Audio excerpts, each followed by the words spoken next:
comment la quête d'un accès à la mer par l'Éthiopie peut-elle devenir une opportunité de coopération plutôt que de concurrence dans la Corne de l'Afrique?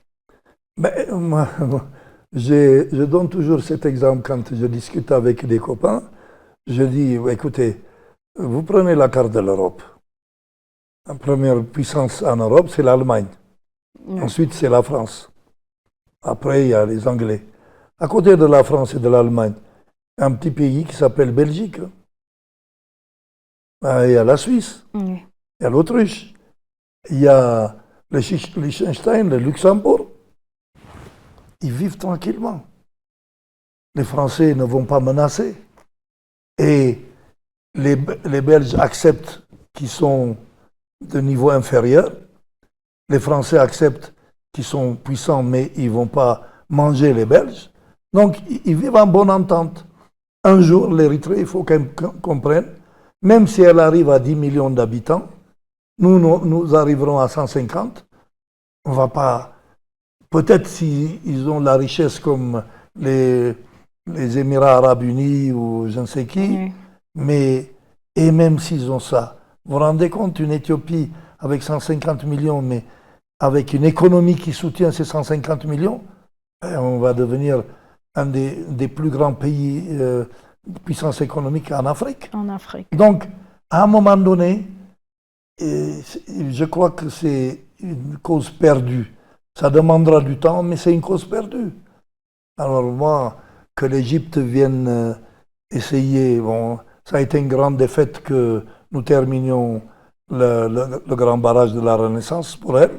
Oui. Maintenant, qu'est-ce qu'elle a à faire ici? Elle est au nord du continent africain. Qu'est-ce qu'elle a à faire en la Corne de l'Afrique? Qu'est-ce qu'elle a à imposer ses points de vue? Qui est-elle? Vous savez, elle vit sous perfusion de dollars de l'Arabie Saoudite et de l'Union des Émirats arabes. C'est un pays, bon, ils ont la 10e armée mondiale, ok, bon. Moi, je suis pas impressionné par les chiffres. Oui. Regardez, nous ne produisons même pas une aiguille, nous avons battu les Italiens à doigt. Oui. Les Vietnamiens ont battu les Français et ensuite les Américains. Oui. Donc, militairement, ils peuvent raconter ce qu'ils veulent. Mais ce qui est vraiment regrettable, c'est que dans la région, il y a des dirigeants malades, comme le président érythréen. Il y a les responsables du TPLF en ce moment qui sont en plein délire et qui estiment qu'avec une aide extérieure, étrangère, ils vont résister au gouvernement éthiopien. Moi, ils me font rire, hein, parce que le jour où ça va leur tomber dessus, ils vont comprendre. Hein. Oui.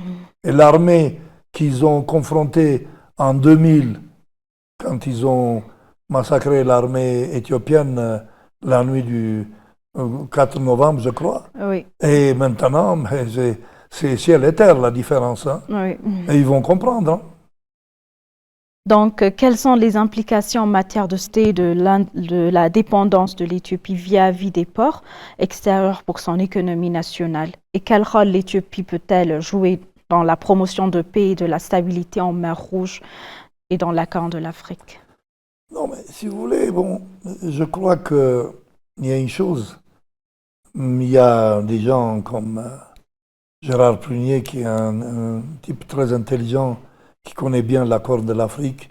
Il y a d'autres, bon, pas mal, je leur adresse toujours mes critiques. Mais si vous voulez, une Éthiopie forte, c'est une région de la Corne de l'Afrique qui va être stable. Donc, si vous voulez, la sécurité de cette région, elle dépend, je dirais, presque entièrement de l'Éthiopie. On n'a pas à essayer d'inventer quoi que ce soit.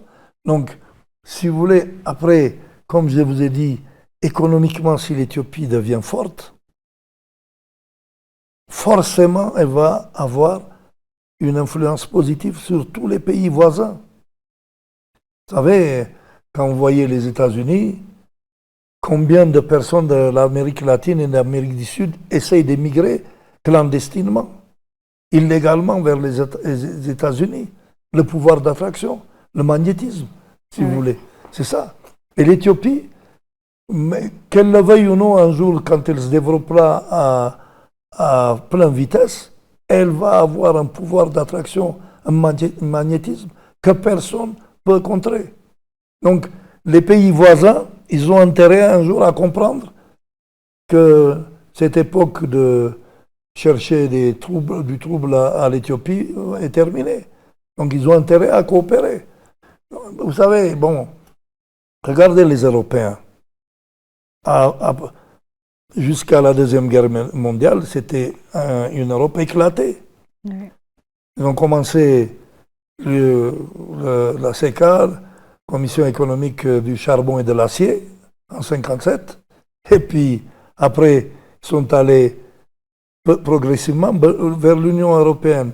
Ils ont aboli les barrières, aboli les droits de douane et tout, parce qu'ils ont compris que face à l'Amérique et à la Chine, il fallait mieux être unis que divisés. Que divisés, oui. Voilà. Pareil pour notre région. Notre région, pour moi j'ai beaucoup de respect pour notre Premier ministre parce qu'il a vu que nous avons du potentiel et il a exploité ce potentiel. Il n'a fait rien d'autre. Il n'y a pas de miracle. Les autres, je suis curieux, je m'interroge comment ils n'ont pas pu voir que après le Congo démocratique, le DRC, oui. C'est le pays qui a le plus de réseaux de rivières, l'Éthiopie. Vous vous rendez compte? Oui. Et nous avons la terre. Et il n'y a pas longtemps, un individu, un employé des Nations Unies, avant de partir, il a dit, vous savez, vous avez l'eau, vous avez la terre. Vous n'allez pas devenir une puissance continentale, mais mondiale en agriculture. Donc, si vous voulez, bon, qu'on le veuille ou non, une intégration économique régionale est quelque chose contre lequel on ne peut pas se battre. Ça va se faire. Ben, on est voisins, donc obligatoirement, il faut s'entendre. Je vous ai donné l'exemple de l'Allemagne et de la France. Qui aurait pu imaginer, parce que vu surtout ce qui s'est passé pendant la Deuxième Guerre mondiale, le déshonneur, la France a été battue pas seulement sur le plan militaire, mais sur le plan moral. Terrible, hein? Et arriver à surmonter ça, et maintenant, les jeunes Allemands viennent en France pour apprendre la langue, les Français pour apprendre la langue, ils vont en Allemagne, etc. Ben voilà, arrivera un moment, ben regardez l'Amérique et le Japon, l'Amérique et l'Allemagne. Vous vous rendez compte? Qui aurait pu imaginer ça? Si vous voulez, bon. Et donc, moi, je ne suis pas tellement pessimiste à ce niveau-là, c'est une question de temps. Faut donner, comme on dit, du temps au temps, ok? Donc, comment l'Éthiopie peut-elle faire en sorte que l'accès à la mer profite non seulement à l'Éthiopie, mais aussi aux pays voisins et aux économies régionales? Il y a un bon mouvement, c'est-à-dire qu'il va y avoir une ligne électrifiée de Berbera jusqu'à Addis Ababa. Bah, déjà, ça, c'est quelque chose. Il va y avoir une autoroute qui va continuer, maintenant qui part d'Addis Ababa, elle va continuer jusqu'à Djibouti. Vous vous rendez compte? Oui. Ça va faciliter l'intégration régionale. Donc, l'Éthiopie va se développer, mais les voisins vont se développer aussi. C'est une équation, pour moi, très simple. Donc, alors là, maintenant que des pays cherchent à nous empêcher de se développer, ils me font un peu rire. Hein. Vous savez, est-ce qu'on peut empêcher le paysan éthiopien de labourer son champ? Et comme je vous ai expliqué tout à l'heure, c'est que quand on arrivera à la fin de l'usine d'engrais, ben, je crois que ça va être la deuxième usine en Afrique, après celui du Nigeria. Du Nigeria. Vous vous rendez compte? Oui. Et voilà un des sujets importants. Vous savez qu'on fait rentrer l'engrais à Djibouti. À Djibouti, oui. Donc, il est impératif de le faire rentrer en temps voulu. Il ne faut pas qu'il soit périmé. Donc, voilà une des raisons qui fait que avoir un accès à la mer réduirait ce genre de risque. Maintenant, quand on le fera ici, l'essence, hein, regardez, hein, il n'y a pas longtemps, tout le monde craignait avant les élections qu'il y aurait une pénurie, pas qu'en Éthiopie, un peu partout dans le monde. Dans le monde, oui. Le gouvernement a très bien géré cette crise. Maintenant, bon, je suis allé dans le sud de l'Éthiopie, j'aurais pu remplir l'essence à chaque fois que je voulais. Donc, quand maintenant on a une raffinerie à Godé et que l'Éthiopie va utiliser aussi le gaz naturel, ben, ça va réduire nos dépendances. Donc, il faut faire gaffe, c'est-à-dire que il y a le port de Lamu au Kenya. Au Kenya, oui.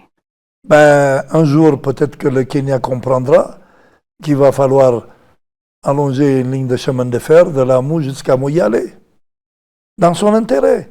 Parce que si les produits éthiopiens vont être exportés par Lamu, le Kenya va en profiter. Donc, quel message souhaiteriez-vous transmettre à la communauté internationale concernant les aspirations de l'Éthiopie en matière d'accès à la mer? Bon, d'abord, qu'ils reconnaissent qu'on a droit à la mer, parce que c'est un pays historiquement qui avait un accès à la mer, qu'ils reconnaissent qu'on a été volé en 1993 par 2 fronts de libération qui ont délibérément saboté la chance de l'Éthiopie. Donc, troisièmement, je pense qu'il faut qu'ils mettent toute la pression sur quelqu'un comme le dirigeant érythréen pour qu'il accepte de ne pas être le cheval d'une autre puissance. Parce qu'il est visiblement le cheval ou l'envoyé d'une autre puissance, bon, qu'on connaît, c'est l'Égypte. Et quatrièmement, le grand message, c'est que c'est une région qui est vraiment, qui vit, vous avez des Érythréens en Éthiopie, comment dire, des habitants qui parlent la même langue de 2 côtés de la frontière, Oui. des 2 côtés de la frontière du Soudan, du 2 côtés de la frontière de Somalie, du Soudan du Sud, du Kenya. Oui. Donc on n'a pas à chercher là à être en guerre. Il faut trouver un moyen d'unifier tout ça. Bon, maintenant, quand on va unifier, maintenant je crois qu'il y a assez de forces politiques et diplomatiques sur le plan mondial. Il y a la Chine, il y a la Russie, il y a l'Inde, hein, l'Amérique est en train de plonger. Oui. Donc, qui peuvent garantir une bonne entente entre ces pays-là et pas nécessaire d'aller à la confrontation. Parce que s'il faut aller à la confrontation, je ne crois pas que l'Éthiopie reculera. Elle a les moyens d'imposer sa volonté. Mais il y en a marre de la mort. Il y en a marre des jeunes qui sont sacrifiés au nom de je ne sais quelle logique ou quel principe. Donc à un moment donné, je crois qu'il faut comprendre que la communauté internationale peut mettre la pression pour que tous les pays autour de l'Éthiopie soient en bonne entente avec l'Éthiopie. Parce que c'est un pays qui est clé. Nous sommes le siège de l'Union africaine. C'est un pays qui a de l'histoire. C'est un pays qui a une culture qui est très riche. On n'a rien à envier. Hein. Rendez-vous compte que c'est le seul pays qui a son alphabet. Oui. Donc, bon, parlons-en de la cuisine, de la chanson et tout. Donc, si vous voulez, on ne peut pas, un pays de 3 400 000 habitants va imposer sa volonté sur l'Éthiopie. Est-ce que vous êtes, avant de conclure, je vous donne un truc. Oui. Juste après l'indépendance de l'Érythrée, des économistes érythréens, entre guillemets, je dirais, parce que ça me fait vraiment rire. Et ils ont proposé des projets économiques pour le développement de l'Érythrée. Il y avait 35 projets et 33 étaient avec l'Éthiopie.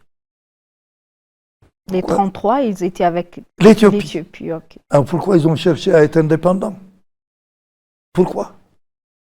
Donc ils ont compris quelque part que tout seul, ils ne vivraient pas. Donc, dans ce cas, il y a Carter, il paraît, le président Carter leur a dit, mais pourquoi vous cherchez à être indépendant? Et il a raison.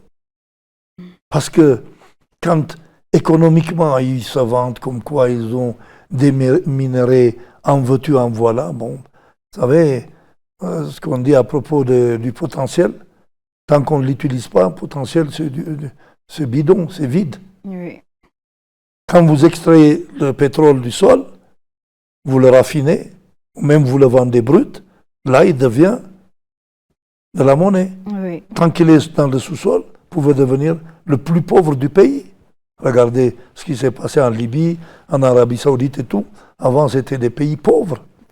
Et quand ils ont extrait, ils sont devenus riches. Oui. Donc, quand on me parle de l'Érythrée, ok, ils ont en veux-tu, en voilà des minéraux de toutes sortes, mais on ne les a pas vus. Hein. Oui. Ok, voilà ce que j'avais à dire. Donc, merci, chers téléspectateurs, de rester avec nous lors d'une discussion concernant la mer Rouge. Donc, restez avec nous. Merci.